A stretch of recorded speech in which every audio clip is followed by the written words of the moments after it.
Hey guys, what's happening? So with us getting back into Venom War, for this one we'll be covering the tie-in from Venom issue 37, with it also continuing our coverage of the Venom series. And just as a heads up, we've got a lot of Venom War to cover for the month of October, so I just want to let you guys know in advance. And if at any point you need to get caught up to where we're at, you can find the full playlist in the description of any of the videos. So with that said, if you're enjoying these videos, be sure to drop a like, subscribe if you're new to the channel, and don't forget to hit that bell up top to get all notifications.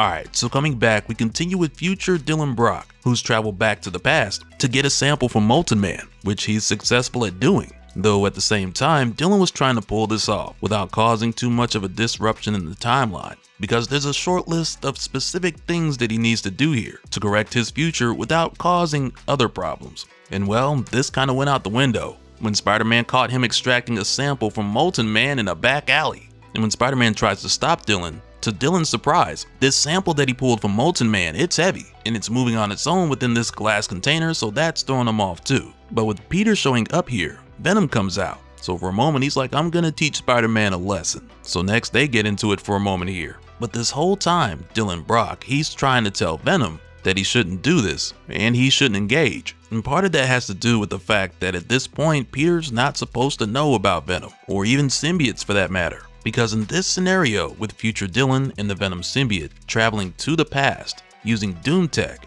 this places them in a past connected to the main continuity future. So if Peter already knows about the symbiote prior to Secret Wars, this could either create a really messy domino effect, or we just might have a situation where the symbiote suppressed these memories in Peter's mind from the moment he put on the suit, and we'll see these memories come rushing back much later, which is basically what we got in Venom War Spider-Man issue 1, when Peter put on the Venom symbiote and didn't bond with it, just put it on. And the number of unfamiliar memories just came rushing in, with one of those memories happening in this issue that we're covering, and others revealing deeper secrets that Peter has yet to learn. But we'll talk more about that in another video soon. But also, as things continued throughout Venom War, and especially in the Venom War Spider-Man series, I want you guys to keep in mind what we heard the eventuality tell Eddie Brock, which was essentially the idea of Eddie Brock one day becoming the eventuality and potentially becoming Knull, because at that time, like he was told, this all was supposed to be Spider-Man. He was born for this role, but life happened, it became Eddie instead, and here we are. So in the here and now, this seeming like something small and insignificant, or perhaps even an oversight, it's really just the tip of the iceberg that's leading us to a larger story that's been building up for a long time. That'll tell us the true connection between Peter Parker and the story of how he was supposed to go forward as the King in Black. But we'll get around to that. But as it stands at this point in time, the cat's out the bag. Venom's calling Peter by his first name, and you just can't put the cat back in the bag at this point. So Dylan just leans into it, and he tells Peter that he's gonna miss his graduation, which for a moment has Peter like, well, do I know you? So Dylan tells him not yet, but at some point in the future, we will become something like friends, or at least allies. And mind you, this whole time, Molten Man's making a run for it. So Dylan tells Peter that he needs to catch Molten Man, because that's what he's supposed to do today. So Dylan's like, don't worry about me, just stop him. And Peter's like, oh no, I can do both. So he just webs up Dylan and he goes after Molten Man, which then allows the history to play out very closely to how it should have, with the Eddie Brock of this time showing up with Anne Wang to snap a picture of Spider-Man stopping Molten Man, but also with Dylan very easily getting out of Peter's webbing. So as he leaves, he also gets another glimpse of his parents, Eddie Brock and Anne Wang, and Dylan never knew the two of them were so happy before. But this doesn't go on for long, because the Venom symbiote reminds Dylan that they have work to do, which from here now involves getting the help of Doctor Strange. So they make their way to the Sanctum Sanctorum, but when they get there, Dylan quickly notices this place doesn't have any doorknobs. So he makes a bit of a remark, calling Doctor Strange an insufferable dork, and it's here where Strange responds, after hearing what Dylan said. So at first, Dylan gets straight to it. He tells Doctor Strange that he's come for his help. So Strange is pretty much like, why wouldn't I help? I'm a dork, right? But then after this, when the symbiote says a slick remark about Strange, Steven's just like, oh, yeah, I can hear you too, demon. So Strange quickly pulls the symbiote from Dylan and he contains it. And at this time, Strange still believes this is a demon he's dealing with. And I mean, I don't blame him. But this just goes back to the fact that at this point in the past, he's never seen a symbiote before. And as soon as he does this, we find out that future Dylan cannot live without the symbiote. So future Dylan tries to quickly explain to Strange that this isn't a demon, it's a symbiote and he needs it to survive. And he assures Strange that the symbiote won't hurt him, but he's gotta let it out, or Dylan's a goner. So Strange allows the Venom symbiote to get out, and it goes right back to Dylan right away. And now that he's extremely curious about who Dylan is and what exactly is going on, Steven offers Dylan some tea so they can sit down, have a talk, and get him up to speed with what exactly is going on here.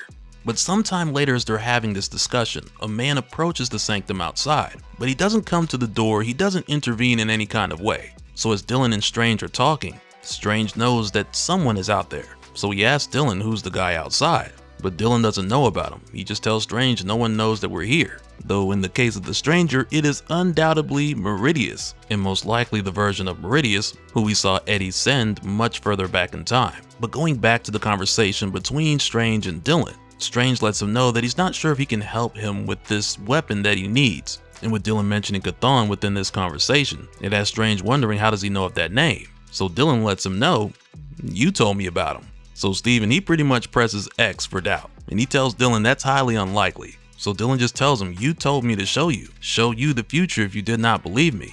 So at first, Strange gives him a bit of a warning here, because when he goes into Dylan's mind, there won't be any secrets kept. So Dylan just tells him to go ahead, because he hasn't had a secret in a long time. So from here, this takes us into another flashback, into this Dylan's past, which is the far future. And it's here where we see a conversation between Dylan and the much older Doctor Strange at the Sanctum Sanctorum, where future Strange is looking even more like a wizard. And in this post-apocalyptic future, this Strange believes even if they defeat these machines, their victory will be pointless because humanity is pretty much gone. And he even tells Dylan there is no victory here.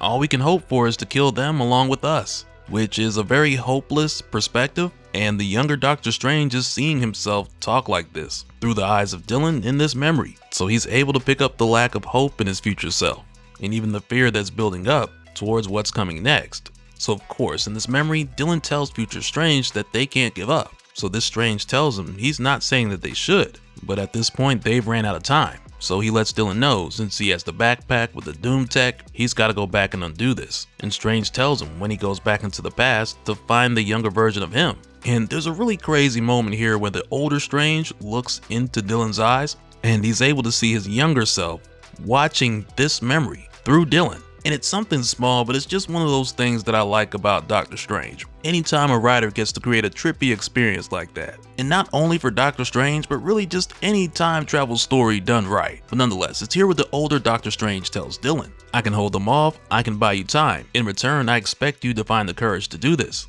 You owe us, Dylan. Go now. There is no victory here. And right after that, we just see the older Doctor Strange take these symbiote machines head on in what is seemingly his final moments in this future, as the Dylan of that time watched, knowing what he had to do next. And as the Strange from the past sees this happen through Dylan's eyes, this undoubtedly convinces him that he needs to get involved. So the younger Strange tells Dylan, maybe future me knew something I do not. The flickering realms are treacherous. Getting there is easy enough. Surviving is a different matter. So following this, Dylan and Strange make their way, but Doctor Strange makes sure to tell Dylan when they arrive not to make any deals with demons, because they'll make it sound like a sweet offer at first, only for you to find out later that it's something you'll regret for the rest of your life, or maybe even longer. And when they arrive, they're greeted by two little girls who seem to be harmless, as they point to Strange, Dylan, and Venom, telling the three of them to get down from there. So of course Dylan's like, how do we do that? Only for the girls to tell them, we'll help you if you like, for a price. So right away Strange reminds Dylan what he told him before, no deals. And one of these girls is like, a double-minded man is unstable in all they do. Which right there just had me like, what in the book of James chapter 1 verse 8 is going on here? But not long after they come here, Strange is able to get himself down and then help Dylan down shortly after. And Strange goes on to tell the two of them that they're looking for the heart. So he asks these two kids, air quotes, if they know the way. So they're like, yeah, we could show you, for a price. But it's right here where Dylan sees that they've got company incoming, as the darkness peels back and a whole wave of enemies comes rushing in, claiming that Strange and Venom are spies. So at first, Steven, he tries to talk to these guys by telling them we are not spies. We seek he who holds darkness. So these little girls are like, we can show you a shortcut. For a price, it will be something cheap, something little. Your middle name perhaps, Vinny, Vincy, Vincent, which of course they do not go for. Cause like Doctor Strange said, if you make a deal with the demon, they gonna scam you out of your soul. And the next thing you know, you got spiritual transactions in other dimensions. And after that, you find yourself looking at your balance like, man, when did I do a wire transfer to Beelzebub? So of course, with them not making a deal, this leads to Strange and Venom having to fight their way through these guys. And before Strange can even tell them that they've come here to look for Chthon, one of these guys just cuts off Strange and he tells him, and by the way, I forget what these guys are called again, one of you could remind me in the comments, because I feel like the last time we talked about them was in the Doom Darkhold story, but one of these guys more or less tells Strange that he has no better chance of getting Chthon's attention than they do, because he says, we all seek the Lord, but our lives are but vain attempts to catch his attention. So Strange tells him like, hey, I'm not one of you, I am no Darkhold spawn, I am Dr. Stephen Strange, and I demand to see your Lord. But as soon as Strange says this, the ground starts shaking, and the two little demon girls are like, Vincent, save us, Vincent, don't let us die. But following this, the ground raises from beneath them while creating a stairway heading down below as a voice rises from underneath saying, visitors, bring them to me. And so now real quick, I want to give a special shout out to all the patrons. Thank you guys for all of your support. And for anyone who's new here, who wants more information on how to support the channel, I got a link below where you can go to patreon.com/dopespill. But that'll do it for this one, guys. Let me know your thoughts down in the comments below, and we'll do it again on the next one. Alright, later.